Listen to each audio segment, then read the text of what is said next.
상암동 김반장.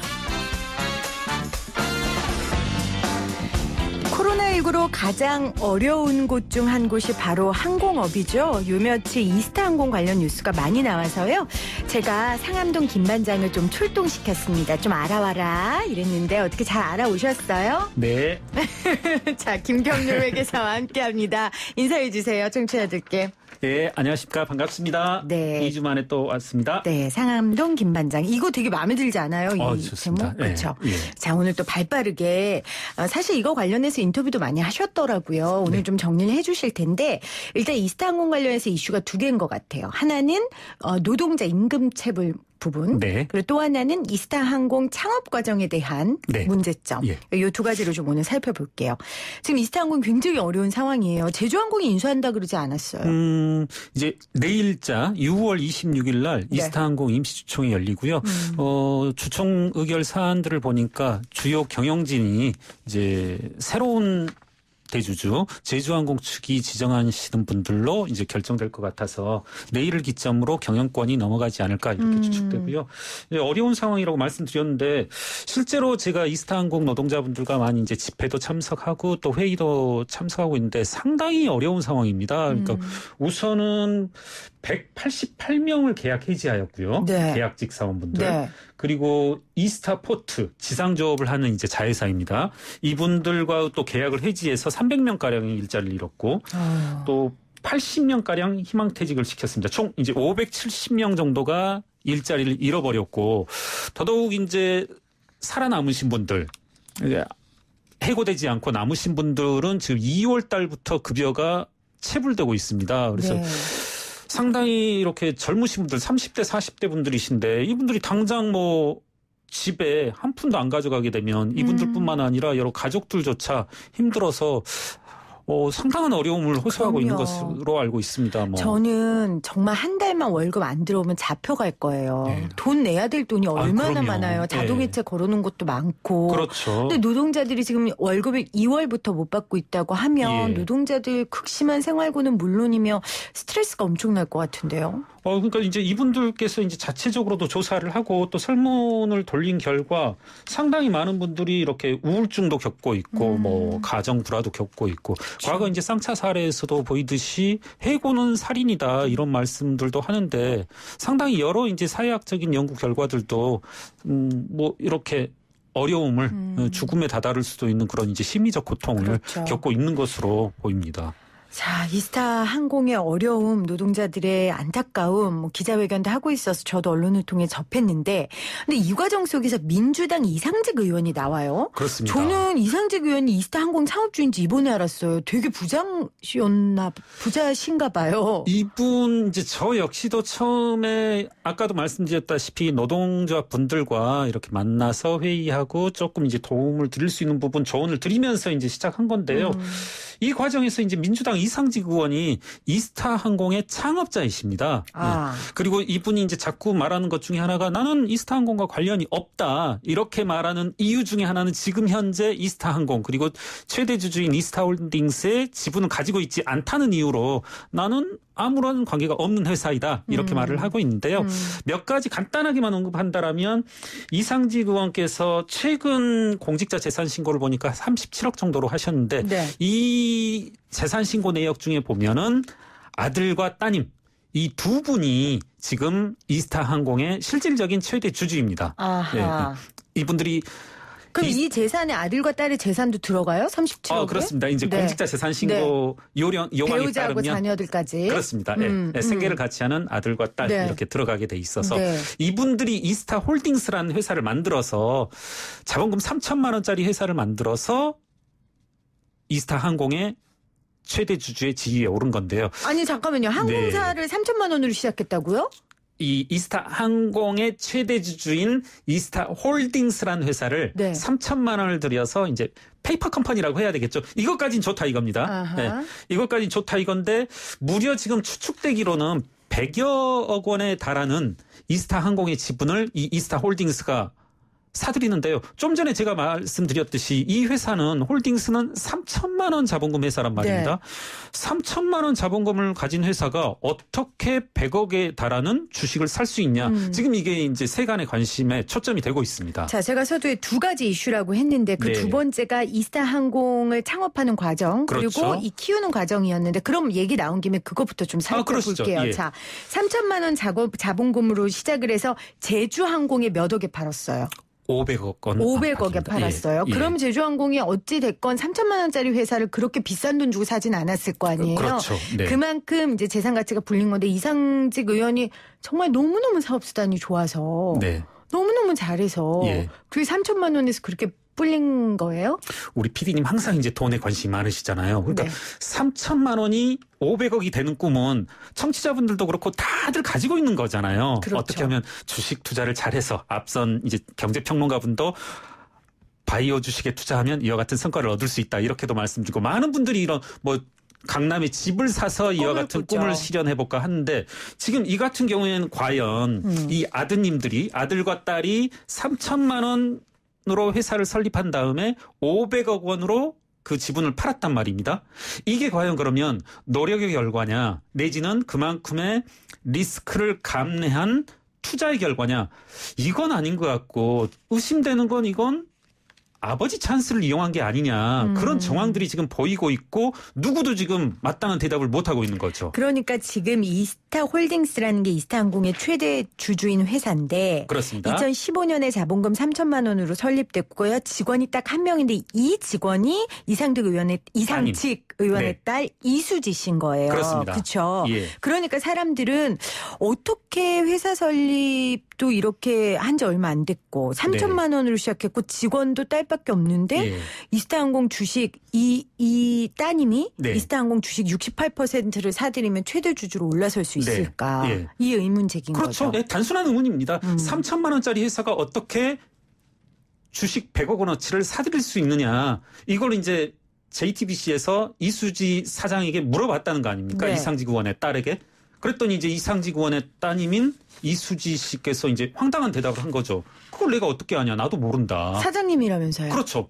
유일한 사장이자 직원인 그리고 지분을 매각하는 과정에 당연히 개입했어야 할 대표이사가 나도 모른다. 왜 나한테 물어봐. 짜증나게. 이런 식으로 대답을 하니까 이제 의혹을 증폭시키고 이 부분에 대한 이상직 의원의 대답도 지금 전혀 없는 상황입니다. 비상장 회사였죠. 그렇습니다. 그럼 주가 확인이 어려워요? 주가 확인 확인할 당연히 수 안 없어요. 되고 안 되죠. 그다음에 이제 그나마 의존할 수 있는 게 뭐냐면 하나의 유력한 수단이 금융감독원 전자공시 시스템입니다. 네. 그런데 이게 또 하나 상당히 의문스러워지고 의아한 것이 뭐냐면 2016년도 이스타홀딩스의 금융감독원 전자공시 시스템을 들어가 보면 의견 거절이 나와요. 그리고 그 의견 거절 사유가 뭐라고 나오냐면 재무제표를 제출하지 않았다. 여기서 또 우리 김 반장 또 전문 나오네요. 네. 의견 감사, 그러니까 의견 거절, 어느 때 의견 거절해요? 이게 과거에도 제가 좀 비슷한 사례로서 말씀을 드렸지만 회계 감사를 하는 입장에서는 적정, 한정, 부적정, 의견 거절 이렇게 하는데요. 네. 이렇게 생각해 보시면 돼요. 청취자분들께서는 회사가 재무제표를 만들어서 회계감사법인, 회계법인에게 이렇게 답안지를 제출하는 겁니다. 네. 그래서 비육한데 80점 이상이면 적정, 예를 들어 60점 이상이면 한정, 60점 미만 야 너희 탈락, 그래서 부적정 이렇게 하는 거고요.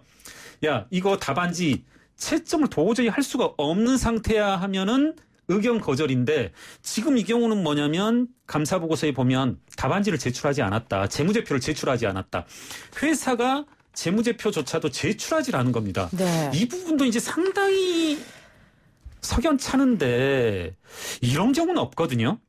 회사가 이제 이스타항공의 최대 주주이고 이스타항공은 당시에 꾸준하게 영업이익을 실현하던 업체란 말입니다. 네. 그런 업체의 대주주라면 4년 후, 5년 후, 6년 후 안정적으로 영업 실적이 이제 이어질 텐데 최대 주주가 의견 거절을 받아버린다? 사실 그 감사보고서 의견 거절이라고 하는 것은 대단히 이제 치명적인 거고. 그렇겠죠. 신뢰를 매개로 한 금융거래를 하지 않겠다는 거거든요. 그걸 자초해서 받았다는 게 영 석연찮고 의심을 해보자면 그렇게 생각할 수 있죠. 이와 같은 2016년도 거래를 네. 숨겨버림으로써 이상직 의원에서 아들, 딸로의 승계 과정, 부의 편법적인 승계 과정을 완전히 이렇게 정보 이용자에게 숨겨버리는 그런 효과가 있는 거죠. 지금 많은 언론사들이 접근하고 있음에도 불구하고 취재에 뛰어들고 있음에도 불구하고 이 부분이 막혀버리니까 상당히 네. 어려워하고 있는 거고 정작 네. 대답을 듣기 위해서 인터뷰를 하면 난 모른다, 묵묵부다 이런 식으로 하고 있으니까 상당히 이제 아니 어떻게 모를 수가 있어요. 창업주인데요. 모를 수는 없고요. 그렇죠. 그 이스타홀딩스가 이스타항공 주식을 매입한 자본이 이게 어떻게 동원됐는지가 지금 불확실하기 때문에 회 기사님은 편법적인 승계 내지는 증여의 방식으로 이게 활용됐을 것이다라고 지금 그렇습니다. 예. 합리적인 의심을 하시는 거예요. 그렇습니다. 그리고 2017년도에 감사보고서도 있었는데 감사보고서에 보면 IMSC와 BD 인터내셔널 곳이라는 곳에서 30억 원을 벌렸는데 예. 또 이 30억 원 빌린 회사가 다 이상직 의원의 형이라면서요? 그렇습니다. 예. 아, 우애가 되게 좋으신가 봐요. 그렇죠. 이게 이제 30억 원이나 빌려줘요? 이게 이상직 의원과 관련해서 여러 가지 이제 이건 팩트입니다.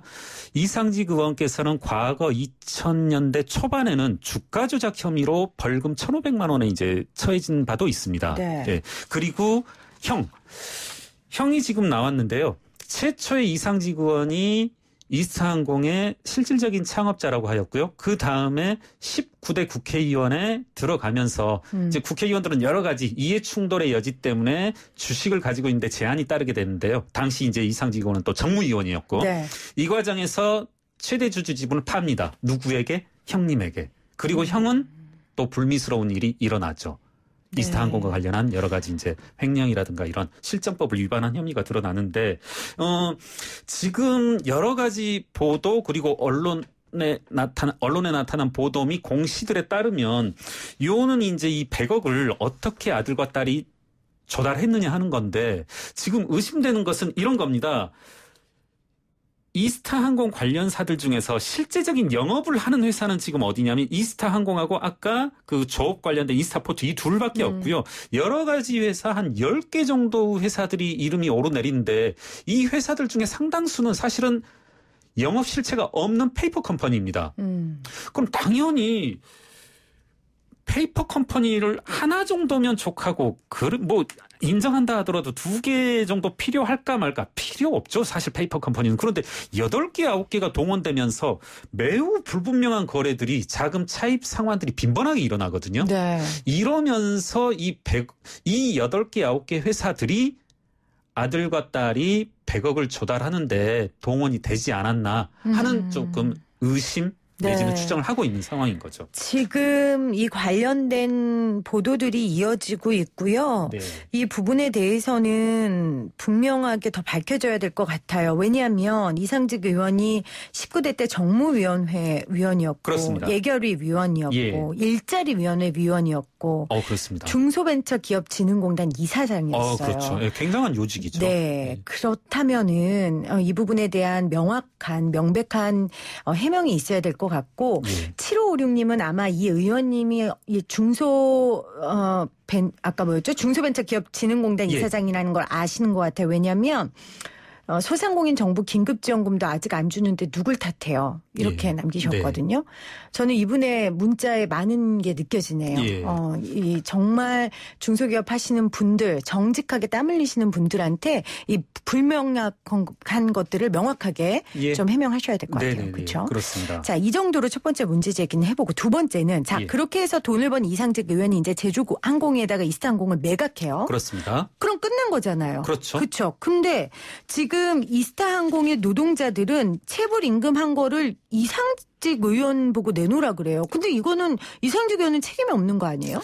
그러니까요. 이제 댓글들 보면 일리 있는 댓글입니다. 야, 노동자들 또 임금 체불되니까 이상직을 찾아가고 대주주를 찾아가는 게 맞냐? 맞습니다. 이게 좀 그 댓글들이 맞다는 말씀이고요. 그러니까 이미 팔아서 넘겼는데 그렇죠. 왜 그 전주인한테 찾아가냐는 거잖아요. 그렇죠. 그리고 또 한편으로는 YTN에서 임금이 안 나왔다. 그러면 어디 찾아가야 돼요? YTN 경영진을 찾아가야죠. 그렇죠. CFO 찾아가고 사장 찾아가야지 YTN의 대주주를 찾아 나설 필요는 전혀 없잖아요. 네. YTN의 대주주가 한정 KDN인데 거기 가면 번지수 잘못 찾은 거죠. 그렇죠. 그런데 이제 문제는 뭐냐면 저 역시도 이제 노동조합 분들을 만나면서 왜 자꾸 제주항공을 찾아가고 이스타홀딩스를 찾아가고 이상직원을 찾아가냐 했더니 하는 말씀이 그겁니다. 이스타항공의 경영진들이 그곳으로 가라고 한다. 제주항공을 찾아가라고 하고 이상직원을 찾아가라고 한다. 네. 이게 이제 문제인 거죠. 아니 이스타항공 측에서 제주항공을 찾아가라고 하는 건 이해가 가요. 왜냐면 이제 제주항공이 주인이 됐으니까. 네. 근데 이상직 의원을 찾아가라는 게 저는 그게 이해가 안 가는데 그 이유가 노조하고도 지금 소통하시니까 이유가 예. 뭐예요? 그러니까 저는 계속 노조에게 이제 그걸 요구했죠. 이건 그 살이 안 맞는 것이다. 네. 너희들 경영진 앞에 가서 경영진 멱살을 잡고 지금 금고에 있는 돈 꺼내서 지급하라고 해야지. 무슨 제주항공 찾아가고 이상직원을 찾아가냐. 가서 따져봐라 하면은 따지고 갔다 와서 하는 말씀은 그거예요. 아니 뭐 자꾸 계속 이스타항공 경영진에서는 CFO 분들은 CFO도 참고로 이제 이상직원의 전 보좌관으로 알고 있습니다. 이상직원을 찾아가라고 하고 제주항공 찾아가라고 한다. 저는 이제 그랬죠. 그러면 M&A 계약에 인수합병 계약에 특약이 있을 것이다. 특약이요? 특약이 없는 한은 이와 같은 일이 있을 리가 없다. 사실 이제 인수합병 과정에서 M&A 과정에서 일상적인 고용과 관련된 그리고 일상적인 매입 매출 과정에서는 전혀 문제가 발생할 여지가 없거든요. 그러니까 내가 이거 얼마에 팔게 그래 얼마에 살게 하면 그걸로 끝이지. 그럼요. 뭐 거기서 무슨 이익이 났든 그 과정 안에 있는 건 상관없다는 거죠. 그렇죠. 일상적인 거래인 하는. 네. 일상적인 거래인 하는 그럴 여지가 전혀 없는데 자꾸 이렇게 핑퐁질을 하고 이제 그러한 특약이 없다라는 가정하에 둘 다 지금 특약은 없다라고 합니다. 이상직원도 제주항공 측도 우리 그런 거 전혀 없어 하는데 그러면 더 황당한 건 이상직원 입장에서는 그런 특약이 없다라면 거절하면 돼요. 그렇죠. 이건 내 문제가 아니다. 저부터라도 그런 특약이 없다라면 이상직원 편을 드릴게요. 근데 이상직 의원은 그렇게 안 해요? 지금? 이상직원은 내가 그러면 임금 일부는 내가 내고 그럼 노동자들 너희들이 몇 개월 칠 포기해달라. 이런 요구를 하는 거죠. 그건 반증으로 무슨 반증이냐면 고용 승계에 관한 두 주체 간에 매도자와 매수자 간에 특약이 있다라는 것을 암시한다. 저는 이렇게 이제 좀 강력히 주장하고 싶습니다. 이 부분은. 아마 기업 M&A 인수합병 과정을 많이 지켜본 회계사로서 이런 사례는 많지 않고 그렇죠. 그러다 보니까 그러니까 이상직 의원이 나한테 왜 이래 이러면 사실 말이 되는데 오히려 그렇죠. 내가 좀 책임질게 하는 것 자체가 뭔가 특약 고용 승계 간에 특약이 있을 것 같다라고 지금 의심을 하시는 거예요. 네. 그럼 만약에 특약이 없다면 이상직 의원은 책임이 없는 거예요? 제가 봐서는 고용에 관한 한 그리고 체불임금에 관한 한 책임은 없죠. 전적으로 이스타항공의 경영진이 책임져야 될 문제이고 이후에 법적인 권리와 의무를 다 승계받은 제주항공이 책임져야 될 일이겠죠. 자, 오늘 인터뷰를 듣고 이상직 의원 측에서 혹시 반박 인터뷰나 반론 인터뷰를 하시고 싶으시면 언제든지 생생경제 쪽으로 연락을 주십시오. 그럼 저희가 또 이야기를 좀 들어보도록 하겠습니다. 자, 상암동 김반장님, 제가 다다음 주에 새로운 그 숙제를 드릴게요. 네. 잘 하셔서 다다음 주에 잘 설명해 주세요. 고맙습니다. 네, 감사합니다. 네, 오늘 상암동 김반장 듣고 많은 분들이 많은 의견 보내주셨어요. 제가 거듭 말씀드리지만 이상직 의원 측에서는 이 인터뷰 듣고 반론 있으시면 연락 주시고요. 오늘 우리가 방송을 통해 또 다른 여러 언론들에서 제기한 문제들에 대한 합리적이고도 명백한 입장을 좀 표명해 주시기를 국민의 한 사람으로서 부탁드립니다. 자, 오늘 정답 바이오였죠? 6135님, 바이오 산업 잘 돼서 코로나19 백신이나 치료제 빨리 개발돼서 온 국민이 좀 제발 정상적인 활동 좀 했으면 좋겠어요 하셨고요. 7249님, 삼성전자 주식으로 주식 시작하다 보니 어느새 공모주도 청약할 줄 아는 개미입니다 하셨어요. 와. 경쟁률은 세지만 가지고 있는 돈으로 SK 바이오파 100주 신청했는데 10주 정도 받으면 잘 받을 것 같아요 하셨네요. 7249님 꼭 성공하시기를 바라고 나중에 노하우를 저희 방송을 통해 한번 알려주세요. 우리 개미들을 위해서. 1926님, 정답 1번. 문자 보내는 거 보고 마누라가 공부를 그렇게 했으면 서울대 갔겠다고 하네요. 하셨어요. 네. 저도 생생경제 공부하는 만큼 공부 열심히 했으면 더 좋은 대학 갔을 것 같은데요. 좋은 대학 갔다고 제가 이 자리에 올 수 있었을까 싶은 생각이 들어요. 지금을 저는 만족하겠습니다. 8315님, 바이오, 생생경제 화이팅입니다. 1224님, 새싹이신데 바이오 하셨고, 1885님은 새싹이신데 오답을 보내주셨네요. 핀테크. 그래도 반갑습니다. 8315님 생생경제 화이팅 하면서 바이오 보내주셨고요. 6503님은 코로나 백신 관련 주식은 계속 반응이 좋은 것 같아요. 라고 보내주셨습니다. 8824님이 세상 참 어지럽네요 하셨습니다. 맞아요. 어지러운데요. 제가 방송 10년 넘게 하면서 어지럽히는 사람들보다 그 어지럽힌 세상을 바로잡는 분들을 더 많이 만났어요. 그래서 또 희망이 있는 거니까요. 우리 희망을 잃지 않고 또 오늘 하루 열심히 같이 살아냈으면 좋겠습니다. 저는 내일 3시 10분에 다시 올게요.